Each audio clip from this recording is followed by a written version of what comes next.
और यहाँ पे कोई नितिन जीएम आए हैं। हाँ जी, नितिन जीएम, बताएँ क्या कहना चाहते हैं? Hello sir. हाँ जी, बोलिए। सर आपको ये नास्तिक बना के क्या फ़ायदा क्या है लोगों को? अच्छा, आप क्या आस्तिक हैं? हाँ, ऐसे भी बोल सकते हैं। मतलब क्या कुछ आप ये कर कर क्यों रहे लोगों को? क्यों आपको दर्द हो रहा है? डर नहीं पर आप मतलब उनको रहने दो ना अगर वो मानते हैं तो। नहीं, हम तो कह रहे हैं कि आपको दर्द हो रहा है इससे। नहीं, दर्द नहीं हो रहा है। आपको किसी ने कहा कि आप नास्तिक बन जाओ? नहीं पर मैं आपका डिबेट सुनता हूँ तो कैसा अच्छा नहीं लगता नहीं है? काहे नहीं अच्छा लगता है आपको? आपको कोई भारत का जो इससे कल कोई आपको मतलब भा दर्द की अनुभूति या किसी तरह की ऐसी चीज़ है? हुँ? भारत का कल्चर है भारत का पूजा कल्चर करना है? देवी हाँ, कौन कह दिया कि भारत का कल्चर है? अगर लोग ये भारत का इतने सालों कल्चर। से पूज हाँ, हाँ, बोलिए, पूरी बात रखिए। इतने लोग देवी देवता पूजते हैं, राम को मानते हैं। अब बुद्ध को कोई मानता है क्या? इसके अच्छा बारे जी, में कोई दिक्कत अभी नहीं। आप राम का कोई सबूत मिला है क्या? राम मंदिर बन रहा है ना? मतलब हम सबूत माँगे हैं, आपसे ये बताइए, आपसे कोई कहेगा कि आपके घर में खाना है क्या? तो आप कहेंगे कि कुत्ते ने गू खा लिया, ऐसा आप जवाब देंगे? आपसे जो पूछा जा रहा है उसका आप जवाब दीजिए ना। आपसे पूछा गया कि भई राम का कोई सबूत मिला है क्या भारत में? आपको बर्थडे मनाना होता है तो आप अपना मनाते हैं या पड़ोसी का मनाते हैं? अगर सर राम काल्पनिक होता तो उसकी रामनवमी नहीं मनाते, राम मंदिर नहीं बन रहा होता, कोर्ट के हुँ। आदेश है बन कौन रहा से है। कैलेंडर से मनाते हैं? कौन से कैलेंडर से रामनवमी मनाते हैं वैसे? हुँ? अब वो उतना ये नहीं पर मनाते तो है ना। नहीं, मनाते हैं तो कैलेंडर आपको पता होगा ना, मुस्लिम तो अपना हिजरी कैलेंडर से अपना देखता है, उसका इधर-उधर भागते रहता है, ईद-वीद वो अपने कैलेंडर से मनाता है, भारत के तो कैलेंडर से आपके कैलेंडर से तो वो नहीं मनाता है अपना पर्व। ईसाई भी तो आपके कैलेंडर से नहीं मनाता है, आप कौन से कैलेंडर से मनाते हैं? हुँ? तो यही अपना कैलेंडर अपना जो चालू रहता है वो क्या बोलते हो। कौन सा कैलेंडर है आपका? आप तो इंग्लिश कैलेंडर से ही मनाते हैं ना।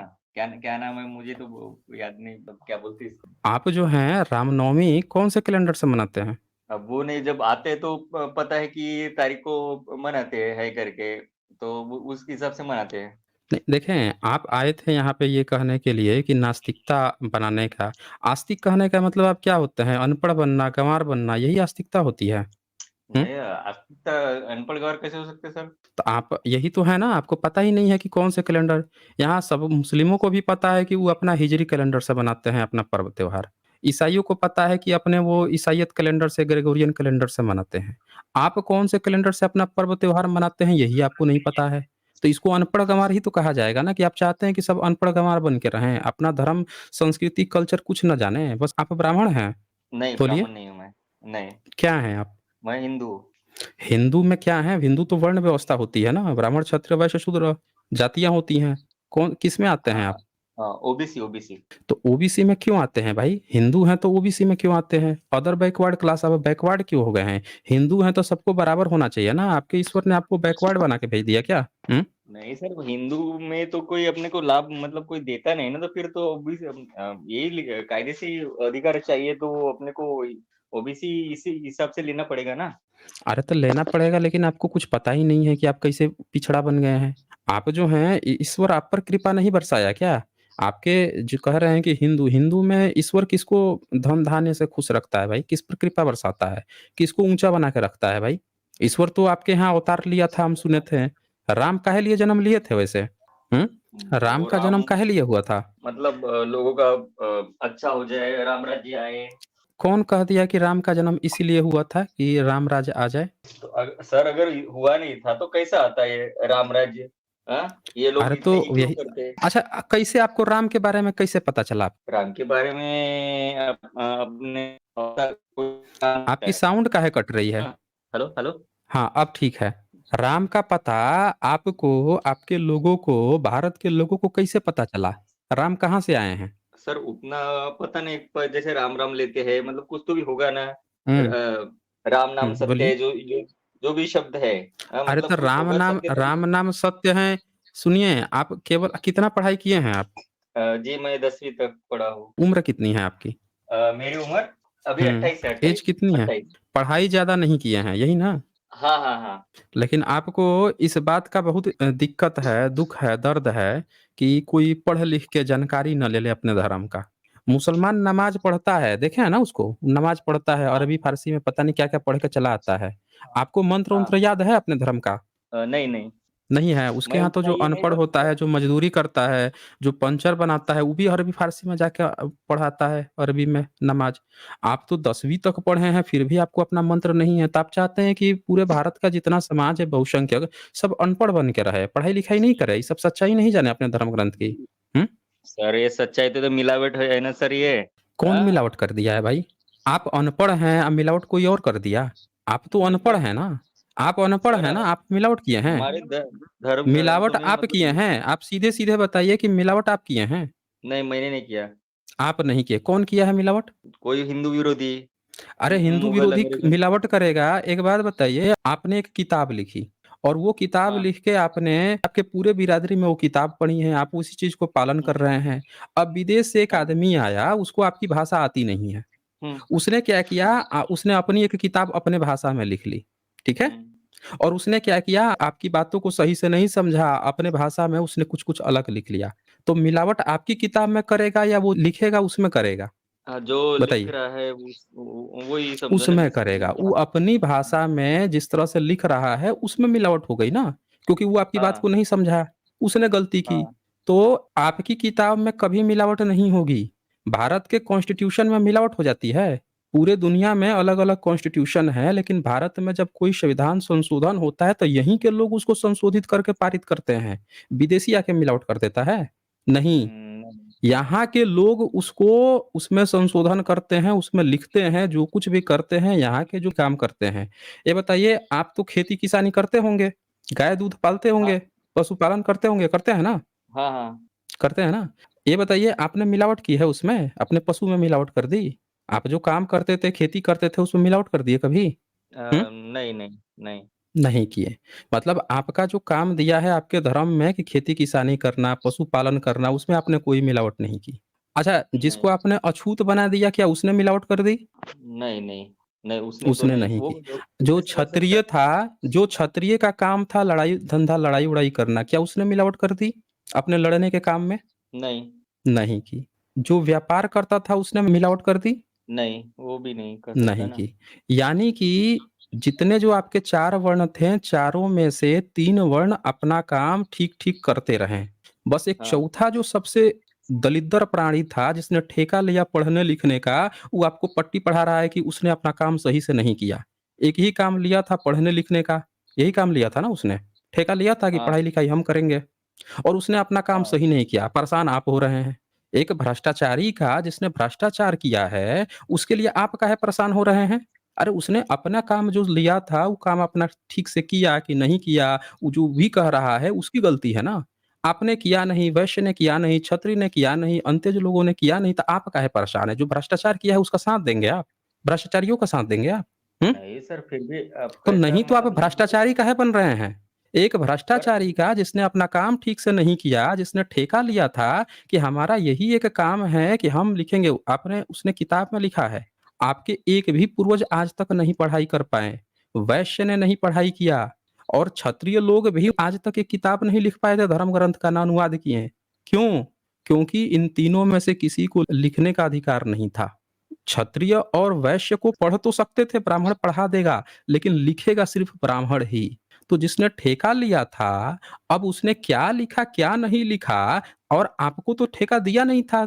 तो अगर उसने भ्रष्टाचार किया है, अपने काम को सही से नहीं किया है, इसको भ्रष्टाचार कहते हैं, मिलावट नहीं कहते। इसको कहते हैं ये व्यक्ति ने अपना काम ठीक से नहीं किया, इसने घोटाला कर दिया अपने काम में। आप उसके घोटाले को बचाने के लिए रुंदू-रोना रो रहे हैं। खुल के कहिए कि इसने भ्रष्टाचार किया है हमारी संस्कृति के साथ। सही टर्मिनोलॉजी इस्तेमाल कीजिए। आप ठेका मत लीजिए किसी चीज़ का। उसने क्या लिखा है यहाँ पे मनुस्मृति चैप्टर 3 का 152 श्लोक में लिखा उसने, वैद्य मंदिर का पुजारी, क्या लिखा है? वैद्य, वैद्य मतलब क्या होता है? डॉक्टर इलाज कर मतलब वही अपने भाषा में जो बोलते भी है ना। हाँ, जो डॉक्टर होता है वो। हम्म, और वैद्य के बाद से मंदिर का पुजारी, समझ रहे हैं ना? जो मंदिर का हाँ, पुजारी है वो।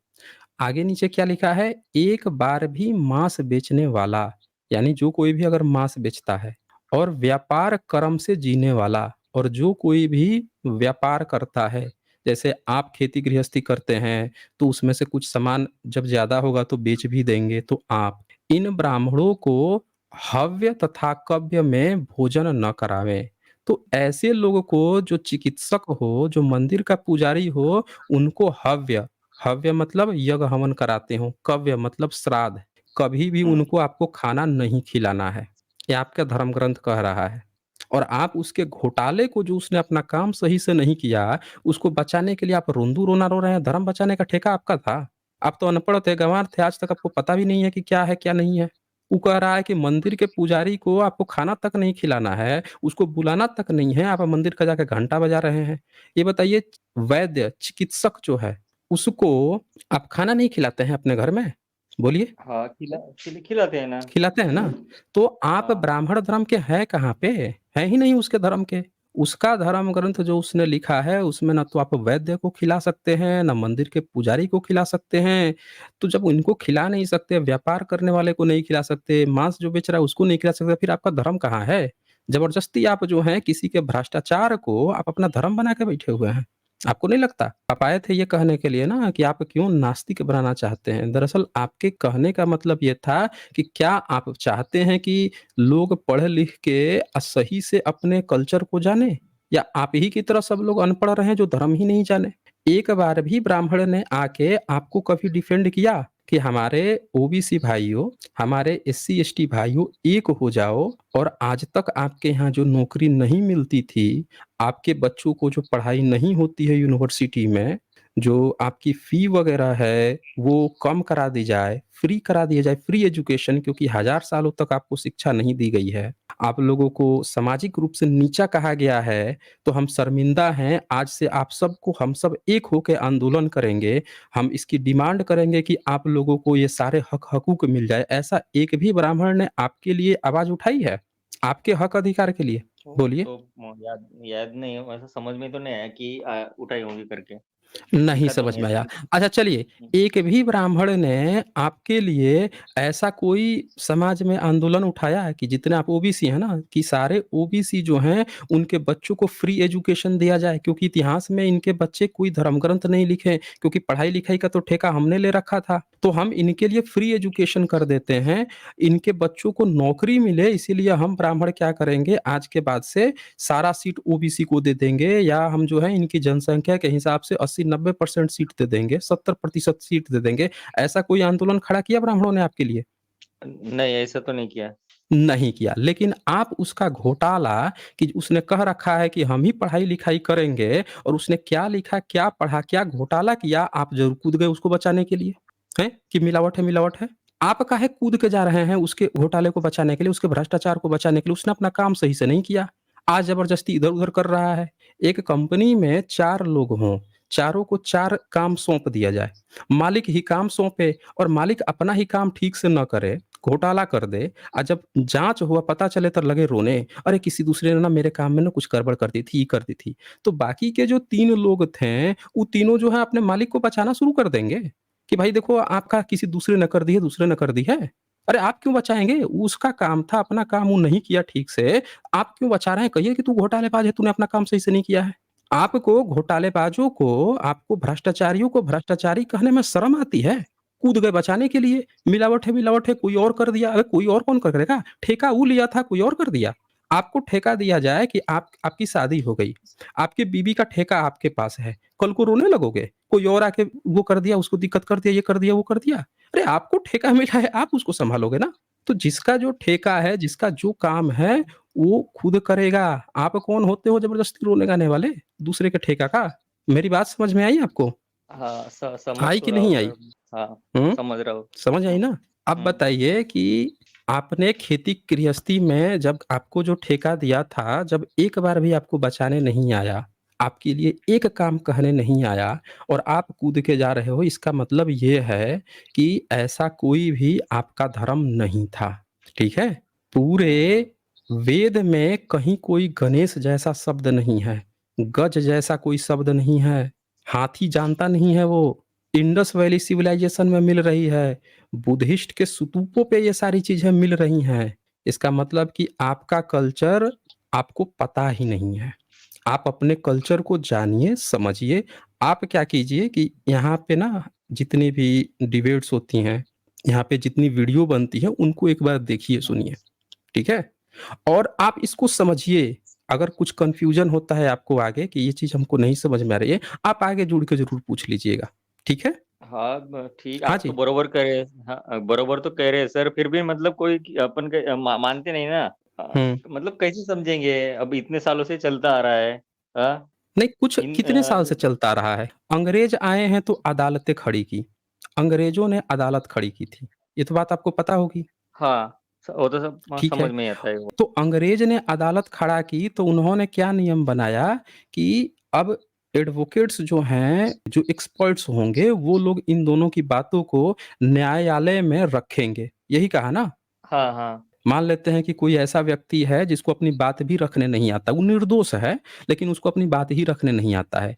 कोई जो है बड़ा धूर्त है, दुष्ट है, वो बोलने में बड़ा एक्सपर्ट है, तब तो जहाँ पे न्यायालय जो है जिस जाति का होगा और आप जाइएगा आपको नहीं बोलने आता है दूसरा एक्सपर्ट है उसी के जाति का वहाँ बैठा है तो फैसला तो उसके पक्ष में दे देगा।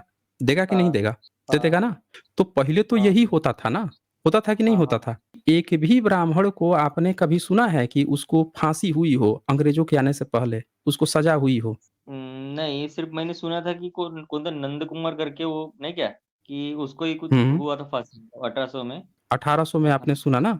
1800 में। हाँ, आप जो तब यही हैं हुए थे सब। हाँ, तो तभी इतना बवाला हुआ क्योंकि उनको इसलिए फांसी नहीं होती है क्योंकि उन्होंने इसका रिज़र्वेशन ले रखा है। बताइए आप जिस धर्म को आप दरअसल ब्राह्मणवाद को बचाने के लिए आप धर्म थोड़े बचाने आए हैं, नास्तिक-आस्तिक थोड़े के लिए आए हैं। आप ब्राह्मणों के रिज़र्वेशन बचाने आए हैं। मैं दिखाता हूँ उनका एक्चुअल में रिज़र्वेशन क्या है। उनका रिज़र्वेशन एक बार आप ध्यान से देख लेंगे ना तो आपको समझ में आ जाएगा कि आप धर्म बचाने नहीं आए हैं। आप रिज़र्वेशन आपको तो यहाँ पे जितनी बातें होती है भारतीय कल्चर को बचाने की होती है। लेकिन ब्राह्मणवाद जो है वो कल्चर बचाने की नहीं बात कहता। वो बात कहता है कि अपने ब्राह्मणवाद को ये देखिए मनुस्मृति के चैप्टर 8 है। चैप्टर 8 का 379 नंबर श्लोक है। इसको पढ़ सकते हैं हिंदी अनुवाद? मैं दिख रहा हूँ मेरे को। हुँ। हिंदी अनुवाद। चलिए मैं पढ़ देता हूँ आपको पढ़ने में दिक्कत हो रही है तो।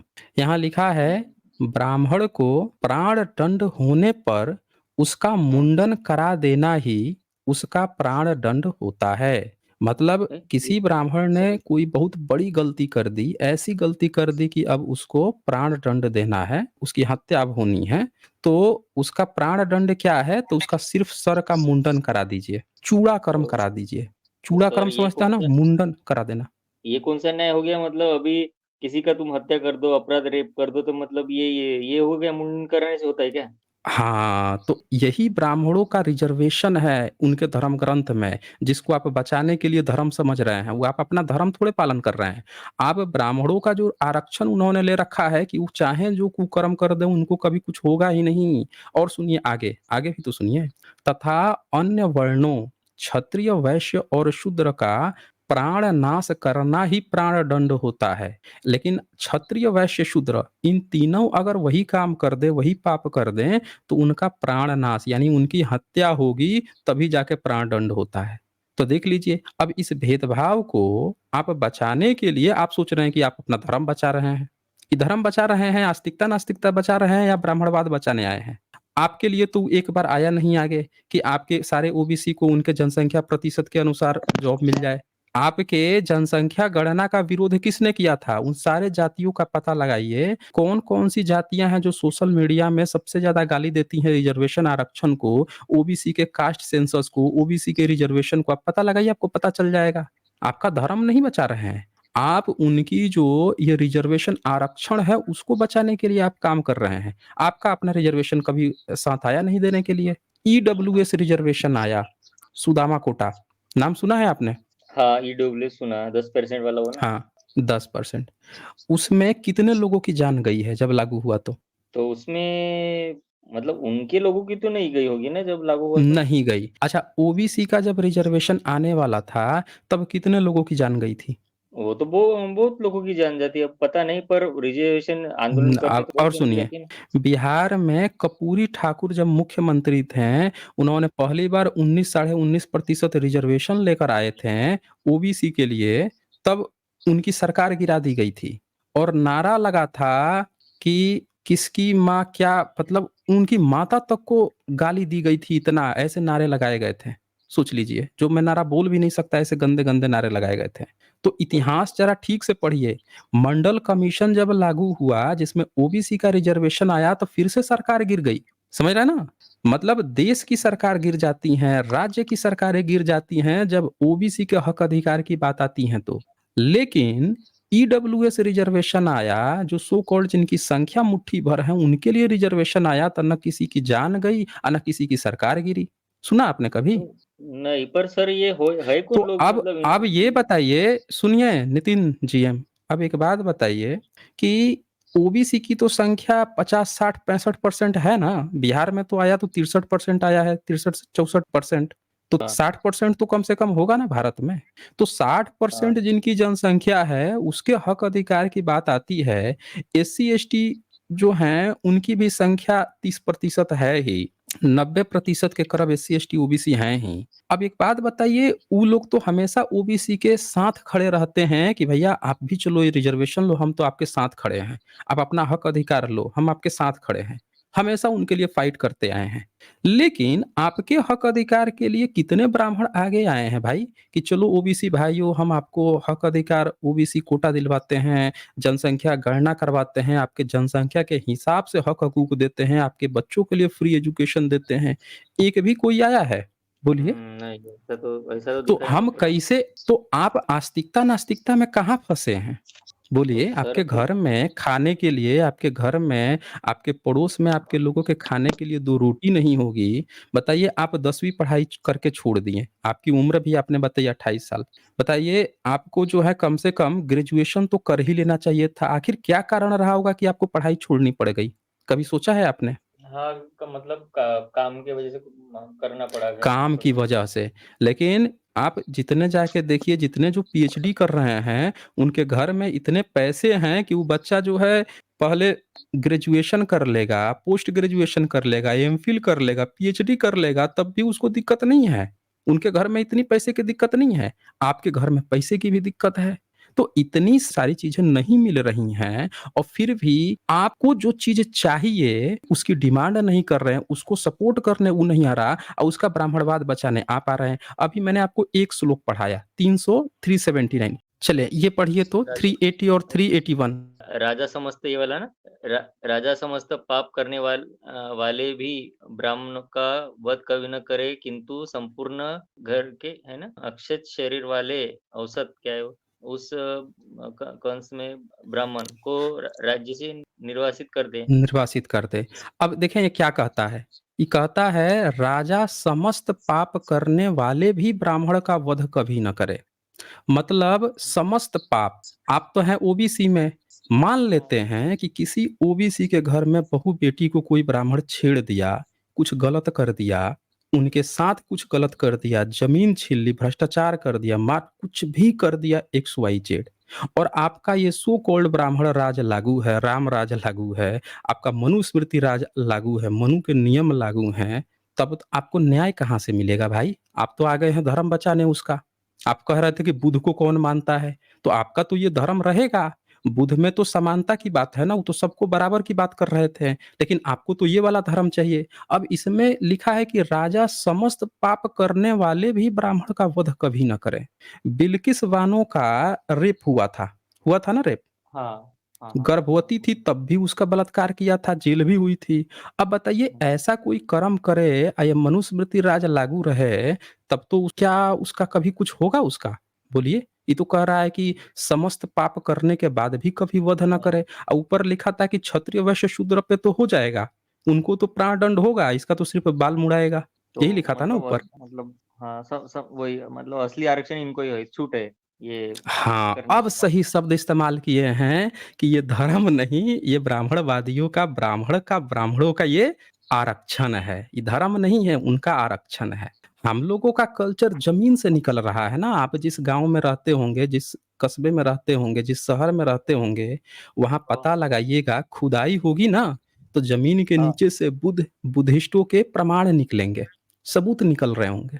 और हाँ, वो जो निकलेंगे, इसका मतलब कि आपके जो पुरखे होंगे ना, आज से 10-20 पीढ़ी, 50 पीढ़ी पहले, वो लोग वहाँ पे बुद्ध की चीज़ें बनाए होंगे, तभी ज़मीन से निकल रहा है। समझ रहे हैं? कभी आपने सुना है कि राम का, कृष्ण का, दुर्गा काली का, इन लोगों का ज़मीन से कोई मूर्ति निकला हो? कभी सुना है कहीं नहीं। पे भी आपने? नहीं सुना, जानते हैं क्यों? क्योंकि हमारे पूर्वज कभी बनाते ही नहीं थे। भारत में इतने सारे ट्रैवलर्स आए, फाहियान, मेगास्थनीज, ह्वेनसोंग, 56 से ज़्यादा कुरियन आए, हुँ। इत्सिंग आए, इन लोगों में से किसी को राम कृष्ण को जानते तक नहीं थे। मुगलिया सल्तनत में मुस्लिम जब था, वो इतनी किताब लिखी, बाबरनामा, अकबरनामा, हुमायूँनामा, जहांगीरनामा, शाहजहाँनामा, राम कृष्ण का कुछ ज़िक्र ही नहीं मिलता उसमें। हाँ। उसमें नहीं मिलता। क्यों नहीं मिलता? क्योंकि उस समय राम कृष्ण को कोई भारत के लोग जानते ही नहीं थे। समझ रहे हैं मेरी बात को? आज आपको इसीलिए देखें, हम आपको ये नहीं कह रहे हैं कि आप आस्तिक बनो कि नास्तिक, हमारा काम नहीं है। हम कहते हैं आप जानो, पढ़ो-लिखो। हज़ार साल से हम लोगों को पढ़ने नहीं दिया गया है ना। पिछले हज़ार साल हाँ। से हम लोगों को नहीं पढ़ने दिया गया है। हमारी यूनिवर्सिटी जला दी गई, नालंदा जला दी गई। ये बताइए, नालंदा यूनिवर्सिटी जली, विक्रमशिला यूनिवर्सिटी जली, तभी से तो ओबीसी, एससी, एसटी अनपढ़ हुए हैं। ब्राह्मण तो तब भी पढ़ रहा था। वो तो लिखा ना अपनी किताब। हाँ। हुँ? जब यूनिवर्सिटी जली, अगर यूनिवर्सिटी मुस्लिमों ने जलाई, तो मुसलमानों ने ऐसा तो कोई कानून कभी नहीं पास किया कि एससी, एसटी, ओबीसी नहीं पढ़ेंगे। वो तो इनकी किताब में आया ना, ब्राह्मणों की किताब में आया कि पढ़ाई जो है, लिखने का काम, पढ़ाने का काम सिर्फ़ ब्राह्मण करेगा। ये देखिए, मनुस्मृति में चैप्टर 10 के 1 जो है, उसको आप ध्यान से एक बार देख लेंगे तो आपको सारा कांसेप्ट क्लियर हो जाएगा। सिर्फ़ जानकारी ही बचाव होती है। जितना आप जानकारी लेंगे, उतना ही आपको क्लियर। अब ये देखिए, 10वां चैप्टर है मनुस्मृति का, क्या कहता है? अपने-अपने कर्म में तत्पर तीनों ब्राह्मण, क्षत्रिय और वैश्य वर्ण वाले द्विज वेद को पढ़ें तथा ब्राह्मण उन तीनों वर्णों को पढ़ावे, दूसरे दोनों क्षत्रिय तथा वैश्य वर्ण नहीं पढ़ावे, ऐसा शास्त्रीय नियम है। मतलब क्षत्रिय और वैश्य भी पढ़ा नहीं सकता। पढ़ाएगा कौन? सिर्फ़ और सिर्फ़ कौन पढ़ाएगा? सिर्फ़ और सिर्फ़ ब्राह्मण ही। ये रिज़र्वेशन हुआ ना ब्राह्मणवाद का, हुआ कि तो नहीं हुआ? वही। हाँ, हाँ। अब बताइए कि आपको आस्तिकता-नास्तिकता बचा रहे थे या ब्राह्मणवाद बचा रहे थे? आप ही बताइए। आप बोल रहे हैं कि ब्राह्मणवादी है ना, जो भी चल रहा है तो ये धर्म नहीं ब्राह्मणवादी है। हुँ। हाँ, बोलिए। हाँ, तो मुझे लगा कि कैसा कि हमारा जो कल्चर है, हिंदू कल्चर है, हिंदुस्तान जो नाम है हमारे देश का, तो ये तो पूरा मतलब आप ऐसे करेंगे तो हम ये हो जाएँगे, भूल जाएँगे। नहीं कि आप भड़का रहे हैं, ऐसा मेरी समझ है। अच्छा, आपको ऐसा लगा था कि आपके धर्म से भड़काया जा रहा है, लेकिन आपने जो यहाँ डिस्कशन किया, अब आपको क्या लग रहा है कि हम क्या बता रहे थे आपको? हाँ, आप बोले तो वो ठीक है, कुछ-कुछ बातें बहुत सी समझ में आई, आप बरोबर बोल रहे हैं। हुँ।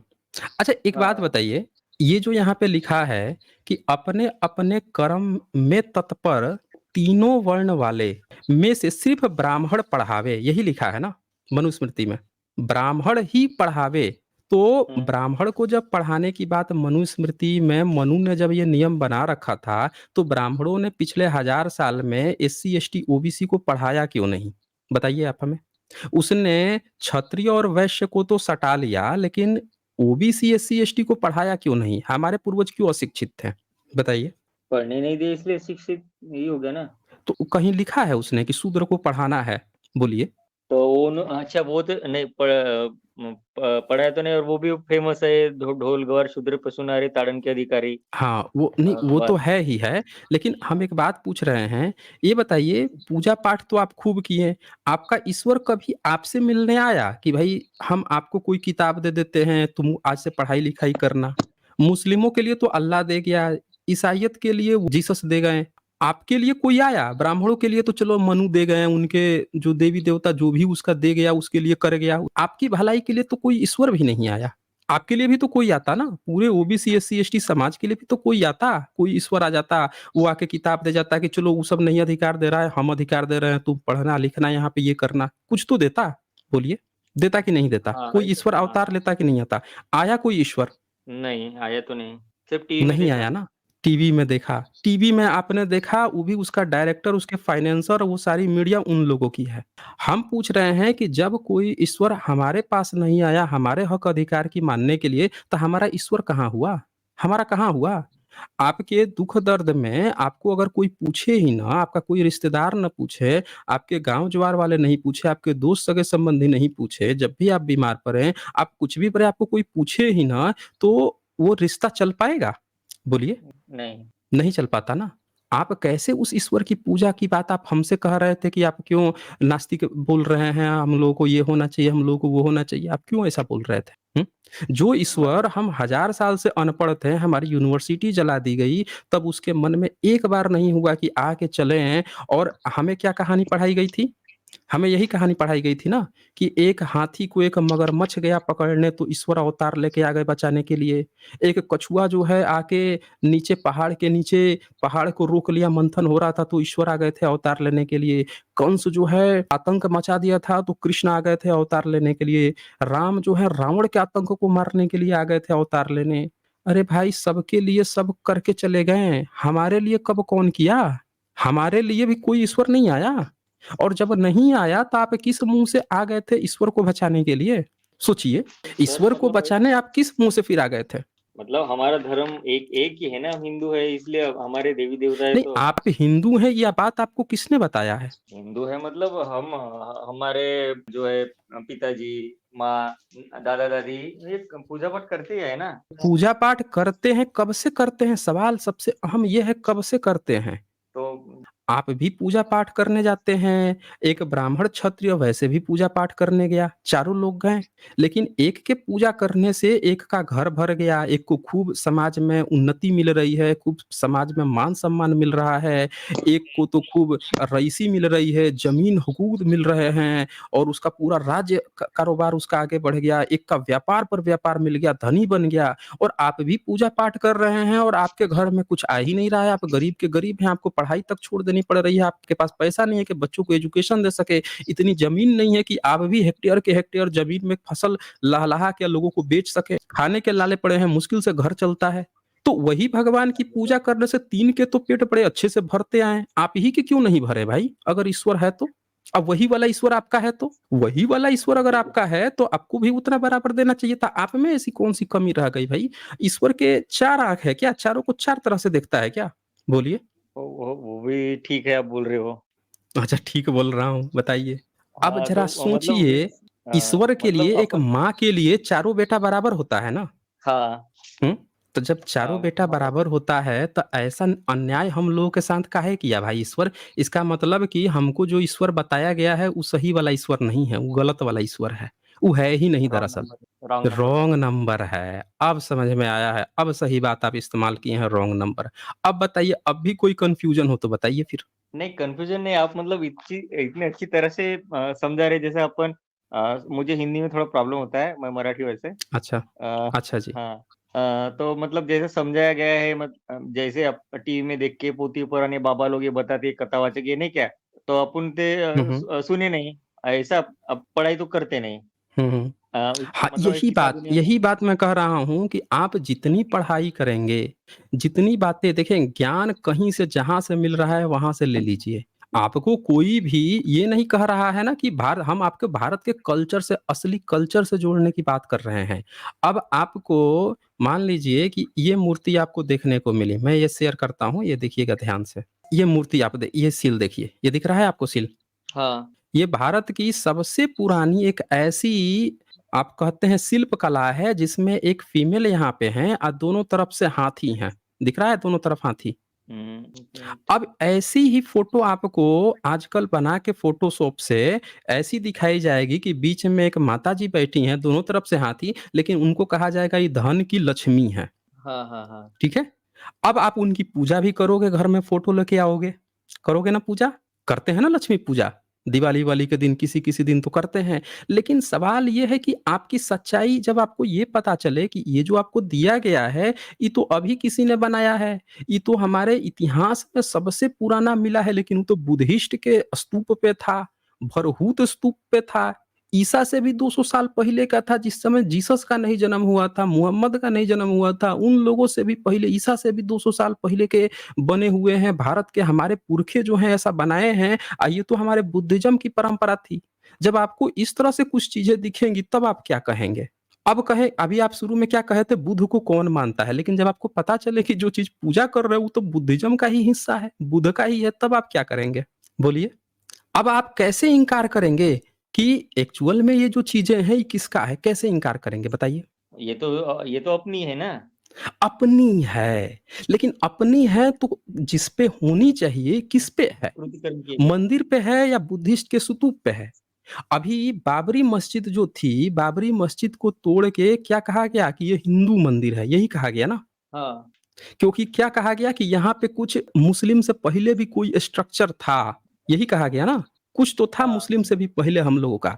अब आपको जो चीज़ आज परोसी गई है, जब आपको पता चला कि ये जो आपको दिखाया जा रहा है, इससे भी पहले ये चीज़ था, लेकिन ये बुद्धिस्ट का था। अब सेम चीज़ वहाँ पे अप्लाई कीजिए, तब आप क्या कहेंगे? बोलिए, तब आप क्या कहेंगे? सोचिए ज़रा, तब आप क्या ऐसा सोचेंगे कि अरे यार, ये तो बुद्धिस्ट का है, हमको कोई पकड़ा दिया है ये कह के और हम तो ज़बरदस्ती हाँ। हमको। अच्छा, हिंदू शब्द जब किसी धर्म ग्रंथ में है ही नहीं नाम, तो आप अपने को हिंदू फिर किस आधार पे कह रहे थे? और हमारे लोग जो हैं हमको हिंदू क्यों कहलवाएँ? जबकि हमारे भारत में तो नाम होना चाहिए था इस तरह का कुछ। सर वो हमारे सिंधु भारत में किसी किताब में तो होना चाहिए, ब्राह्मण को भी तो पता होना चाहिए था कि हिंदू नाम। हुँ? सर जैसा उसको क्यों नहीं बताया गया पता है कि था? सिंधु से हिंदू बना, हिंदुस्तान बना, अपने देश का नाम हिंदुस्तान है। अब ये तो इसका कहाँ से सबूत हुआ? होना च आप बताइए, सिंधु से हिंदू बना तो सिंधु नदी का नाम सिंधु कैसे रह गया? सिंधु का नाम सिंधु है और उधर के जो लोग रहते थे उनको तो पंजाब और पंजाबी कहा गया। हिंदू तो कभी कहा ही नहीं गया। कहा गया कभी? हाँ, कभी नहीं ऑलरेडी कहा गया। नहीं। नहीं कहा गया। तो आप क्या कीजिए नितिन जी, आप यहाँ पे वीडियोज़ को एक-एक करके देखिए, रैशनल वर्ल्ड यूट्यूब चैनल को भी आप देखिए, उनकी स्ट्रीम्स को देखिए, जब भी आपको मौका मिले एक-एक करके देखिए। आपको कोई भी डाउट हो, कहीं भी आपको ऐसा लगे ना कि यार इस पॉइंट मुझे नहीं समझ में आया, अब मैं फिर से जुड़ूँगा, फिर से इस पर बात करूँगा, उसको आप एक कॉपी पे नोट कीजिए और फिर बैठ के फेयर डिस्कशन कीजिए। देखिए, डिबेट की प्रणाली ना हम भारतीयों की शान है। हमारे भारत के इतिहास में डिबेट्स होती थी, ये परंपरा कायम की है। ये बुद्धा के समय से बुद्ध सबसे बड़े डिबेटी थे। उनके यहाँ इतनी सारी डिबेट्स होती थी, बुद्धिज़्म की परंपरा, भारत के श्रमण कल्चर की परंपरा है डिबेट करना।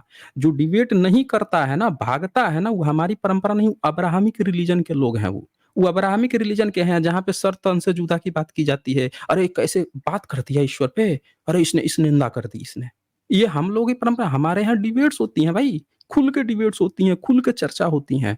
तो आप नोट्स कीजिए और नोट करके आइए और फिर आपसे इस पर बात होगी। ठीक है फिर? हाँ सर, पर और एक पूछनी थी। आप अभी कुछ बोलते हैं पूछना कि है? बोलिए, बोलिए, वो भी हाँ, पूछ तो लीजिए। जो हिंदुस्तान जो नाम पड़ा है, कब से पड़ा सर? ये बात पूछनी थी। देखें, 73 में एक किताब आई थी, गुलामगिरी, और गुलामगिरी में उसके लेखक पता है कौन थे? ज्योतिराव फुले। ज्योतिराव फूले जी थे। तो ज्योतिराव फूले जी ने कभी भी उसमें हिंदू शब्द जैसा कभी प्रयोग नहीं किया। फिर उनके 2 साल बाद एक और किताब आई आर्य समाज की, 1875 में पहला वर्जन था सत्यार्थ प्रकाश की, मूल शंकर त्रिवेदी उर्फ दयानंद सरस्वती थे। उनकी जो मूल प्रति पहली वर्जन थी, उस किताब के बाद से दूसरी वर्जन आई थी 83 में, 1883 में, 1875 में 2 साल बाद लाए। तो 2 साल बाद जब वो किताब लाए थे, तो उन्होंने पहली बार उस किताब में इस बात की चर्चा की थी कि हिंदू शब्द जो है, वो सही नाम नहीं है। मैं आपको सबूत दिखाता हूँ। हाँ, ये आर्य समाज का ये किताब है 1875 का, और इसके पेज नंबर 81 पे आप जाएँगे, तो उसमें वो हिंदू की परिभाषा बताते हैं। वो इसको बहिष्कार करते हैं कि हिंदू शब्द तो होना ही नहीं चाहिए। हिंदू शब्द का वो मतलब भी बताते हैं कि हिंदू शब्द का क्या मतलब होता है। ये देखिए, ये दिख रहा है आपको? हाँ, यहाँ पे क्या कहते हैं वो, इस देश में होए और अन्य देश में न होए, आर्य नाम है श्रेष्ठ का, और जो हिंदू नाम इनका रखा है सो मुसलमानों ने ईर्ष्या से रखा है।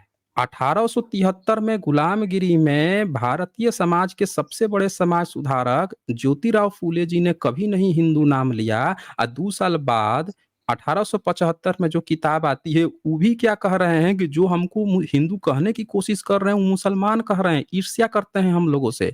सो मुसलमानों ने ईर्ष्या से रखा है। इसका अर्थ है दुष्ट, नीच, कपटी, छली और गुलाम। इससे यह नाम भ्रष्ट है, किंतु आर्यों का नाम हिंदू कभी नहीं रखना चाहिए। समझ गए? हाँ। 1875 की किताब ये बात कह रही है, यानी हिंदू नाम पिछले 200 सालों के अंदर आया है। उससे पहले अच्छा, हम भारतीय कभी अपने को हिंदू नहीं कहते थे। हम अपने को हिंदू कहते हैं तो हम धर्म ग्रंथों में तो होता ना, तुलसीदास तो 16वीं 17वीं सदी के थे, वो तो कम से कम हिंदू लिखे होते कि नहीं होते? हाँ, लिखे हैं कहीं पे वो हिंदू? वो तो लिख नहीं। रहे हैं, ढोल गंवार शूद्र पशु नारी सकल ताड़ना के अधिकारी। वो तो सकल हाँ, ताड़ना के अधिकारी दे रहे हैं। वो कहीं हिंदू ही नहीं प्रयोग कर रहे हैं। और उस समय मुस्लिम भी थे भारत में, मुस्लिम को तो नहीं गाली दे रहे हैं, गाली भारत के ही अलग अलग जातियों को दे रहे हैं, उनको ही नीचा बना रहे हैं। तो हिंदू आज आप अपने को कह रहे हैं, कोई बात नहीं, हम आपको नहीं मना कर रहे हैं। हम तो आपसे सिर्फ ये कह रहे हैं कि आपका जो सवाल था कि बुद्ध को कौन मानता है, हम कह रहे हैं कि भारत में पूरे 33 करोड़ देवी देवता में से सबूत किसका मिला है? जिसका कोई सबूत ही नहीं है, उसको कोई मान रहा है, आज जिसका सबूत मिल रहा है उस पर आप बोल रहे हैं कौन मानता है? अरे जो सबूत है वो हमारे पुरखों की निशानी है। और पुरखे जो होते हैं ना, विदेशी थोड़े मानेगा पुरखे को। नालायक बेटा होगा वही अपने बाप को नहीं मानता है। समझ रहे हैं? तो आप लायक हाँ, बनिए। अपने तो बाप सर को भूल जाना, अपने पुरखों को भूल जाना। भारत में जितने मुस्लिम रह रहे हैं, जितने ईसाई रह रहे हैं, जो कन्वर्टेड हैं, जो भारत के मूल निवासी लोग थे, कन्वर्ट हो गए हैं, अगर वो भी अपने बाप को भूल रहे हैं, समन लोगों को भूल रहे हैं, तो वो भी गलती कर रहे हैं। बाप को कभी नहीं भूलना चाहिए। बीच में कोई भी आके हमको ऐना पैना तैना पकड़ा देगा, लेकिन हमारे बाप जो हैं, जो पुरखे हैं, उनसे कभी गद्दारी नहीं करनी चाहिए। वो हमारी शान है। और उसी के कारण भारत को विदेश में जाना जाता है। यहाँ के लोग विदेश में जाके क्या कह रहे हैं? भारत के देखिए, सबसे धनी जो व्यक्ति हैं, उनकी वाइफ विदेश में गई थी तो क्या बोली वो? सुना था आपने बुद्ध की वो? धरती, हाँ, मैं वो देखा था, बुद्ध की वो नीता धरती से। अंबानी अंबानी का। हाँ, हाँ, अब ऐसा सोचिए, देखा था। आपको अपनी पढ़ाई छोड़ देनी पड़ गई, पैसे के कारण, काम धंधे के कारण, और जो सबसे धनी महिला है उनको भी पता है कि विदेश में जाके बोलती हैं कि हम बुद्ध की धरती से आए हैं। यहाँ के तो मेरी बड़े-बड़े जो वजीरे आला यहाँ के लोग विदेश में जाके क्या बोल रहे हैं? हम कहाँ से आए हैं? बुद्ध की धरती तो से। बुध की धरती से आए हैं। तो आप बोल रहे थे ना बुध को कौन मानता है? बुध को ही सब मानते हैं, वो लोग भी मानते हैं जो ये बात जानते हैं कि भले ही कुछ भी करो लेकिन बुध का नाम से ही भारत का नाम है। तो ये बात है। तो सर फिर ये क्यों चल रहा है कि बुद्ध अभी काल्पनिक है, ये वो, फिर ये इसमें भी आदमी का दिमाग खराब होता है ना, डाइवर्ट हो जाता है ना अभी। देखें, सुनिए नितिन, आपको कोई कुछ भी कह सकता है, लेकिन जो सबूत हैं, जो एविडेंस हैं, उसको कोई नहीं टाल सकता। आप दिल्ली म्यूजियम में जाइए, Delhi museum, Delhi national museum देखा है आपने? नहीं, नहीं गया नहीं। गए नहीं हैं। अपनी आँखों से अच्छा, जाइए देखा था कुछ और साइड। वहाँ, हाँ, अपनी आँखों से जाइए वहाँ पे और देख के आइए। वहाँ पे इतने सबूत हैं, पूरा एक संग्रहालय बना दिया गया है सबूत दिखाने के लिए। बुद्धा के एविडेंस दिखाने के लिए पूरे सबूत के सबूत बना दिए गए हैं। इतने सबूत बना दिए गए हैं, इतने रिसर्च कि आप देख के हैरान रह जाएँगे कि आज से 2600 साल पहले किसी व्यक्ति के इतने भी सबूत मिल सकते हैं। आज से 2600 साल पहले, ये बताइए, शंकराचार्य जो था 8वीं सदी का शैव मार्ग का, जिसको कहा जाता है कि उनके कारण ही फिर से वैदिक धर्म आया, यही कहा जाता है ना शंकराचार्य से। शंकराचार्य का आज तक कोई सबूत मिला? हम्म। सोचिए, शंकराचार्य का आज तक नहीं। सबूत मिला? नहीं मिला। कोई बोल रहा था 2200 साल पुराने हैं, कोई बोल रहा था दूसरी सदी के हैं, कोई चौथी, कोई पांचवी, गिन चुन के लेके उनको आके 8वीं 9वीं सदी में वो भी स्क्रिप्चर के आधार पर स्थापित किए। समझ रहे हैं? किसके आधार पर स्थापित किए? स्क्रिप्चर के आधार पर। और यहाँ तो आपके पास सबूतों की इतनी झड़ी है, इतनी झड़ी है, आप बताइए, ये लिखा हुआ प्रमाण है, लिखे हुए प्रमाण हैं। आपके किसी देवी देवता के नहीं सबूत मिले जितना तथागत बुद्ध के मिले। ये देखिए, ये देख रहे हैं आप? ये सांची का स्तूप है। अलेक्जेंडर हाँ, कर्निघम खोज किए थे। एक बार इनको पढ़ेंगे ना, आपके दिमाग से सारा भूत उतर जाएगा। ये सम्राट अशोक का बैराट इंस्क्रिप्शन है। ईसा से 250 साल पहले का है। और इस पे ये देखें, पढ़ने आता है तो यहाँ देखिए 3 नंबर पे लिखा है भगवता बुधेन। भगवत बुद्ध, भगवत शब्द आप लोग आज जो भगवत भागवत पुराण और भागवत गीता जो करते हो, इस शब्द भी बुद्धिज्म से आपने लिया है। आपका कोई सबूत नहीं मिलेगा। इनके 3 नंबर पे देखिए भगवत बुधेन लिखा है।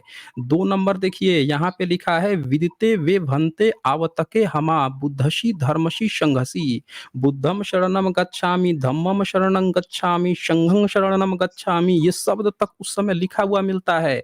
और तो और 4 और 5 में बुद्धिज्म की 7 किताबों का जिक्र मिलता है। चौथे नंबर के अंतिम में विनय समुकसे, विनय पिटक की बात हो रही है। 5वें नंबर में अलियवसाणी, उसके आगे अनागत भयानी मुनि गाथा, बुधा को मुनि कहा जाता था, उनकी गाथा लिखी जा रही थी। मुनय सूते उपतिष्यपय शीने एचा लागुलो वादे। उसके फिर छठे नंबर में भी यहाँ पे भगवता बुधेन भाषिते आया है। सोचिए ईसा से 250 साल पहले इतने सारे शब्द आ रहे हैं, बुध के लिखित सबूत आ रहे हैं। क्या आपके लिखित रूप से एक जगह भी कोई राम या कृष्ण का सबूत मिला है? किसी देवी देवता का मिला है? एक सिंगल सबूत कहीं पे? कहीं पे एक लिखित जिससे पता चल जाए कि कोई देवी देवता थे, कोई राजा था जो उनके बारे में लिख रहा था। यहाँ पे तो सारी की सारी चीजें लिखित में मिल रही हैं और उनके बोन्स रिलिक्स पे तो हमने न जाने कितनी स्ट्रीम कर दी। तो आप क्या कीजिए, आप एक-एक करके ना हमारी स्ट्रीम्स देखिए। आपको कोई कह दे रहा है ये प्रॉब्लम नहीं है। दरअसल आप थोड़ी-सी कम पढ़ाई किए हैं, पर वो गलत बात नहीं है। गलत बात देखें, आपको कोई गिरा दिया ज़मीन पे, ये गलत बात नहीं है। गलत बात तब होगी जब आपने उठने के बाद से क्या किया? हमारी सभ्यता संस्कृति छीन ली गई। हमको पढ़ने नहीं दिया गया और आज जब पढ़ने का मौका है तब भी आप अनपढ़ बने रहेंगे, उनकी ही बातें सुनते रहेंगे जिन्होंने आपकी सभ्यता छीन ली, संसाधन छीन लिए, हक-हकूक छीन लिए। उनकी ही बातें अब भी सुन के आप डिसीज़न लेंगे, ये गलत होगा।